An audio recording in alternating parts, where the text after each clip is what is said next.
새마을금고가 대규모 PF 대출이나 고금리 특판을 하며 공격적인 경영을 이어가는데요. 네, 건설 경기가 불안정하고 대출 금리가 높은 상황에서 서민 금융기관의 공격적인 행보에 대한 우려의 목소리도 나오고 있습니다. 김민우 기자가 보도합니다. 부산 기장 오시리아 단지에 조성 중인 대규모 문화예술 사업단지.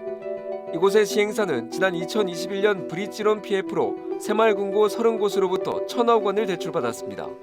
당시 연이자는 3.5%. 하지만 지난 2022년 10월 이자가 6%로 2배 가까이 오르면서 60억 원이 넘는 이자가 연체됐습니다.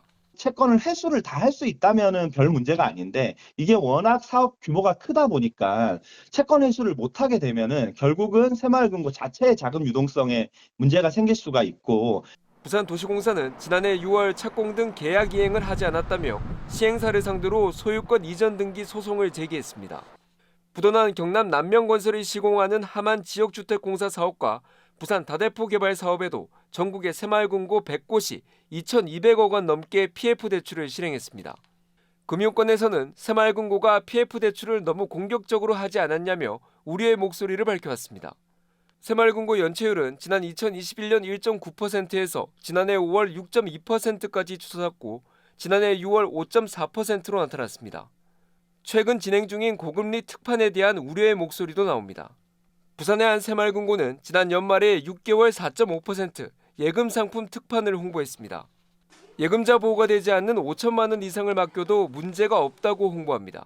새마을금고 문제 있다고 언론 기사 났어도 결국에 돈 못 받았다는 사람 없으신 거 아시다시피 예. 그렇게 크게 걱정은 안 하셔도 될 것 같아요. 하지만 전문가들은 지난해 7월 이미 뱅크런 위기를 겪은 제2금융권 새마을금고의 공격적인 예금 유치를 우려하고 있습니다. 확보가 되어지지 않은 상태에서 고금리로 자금 이탈을 막고 자금을 예치를 의도적으로 유도하는 것은 조금은 장기적으로 봤을 때는 위험성이. 새마을금고 운영 전반에 대한 관리 감독 강화와 함께 고금리 특판에 대한 서민들의 꼼꼼한 투자 판단이 필요합니다. KNN 김민우입니다.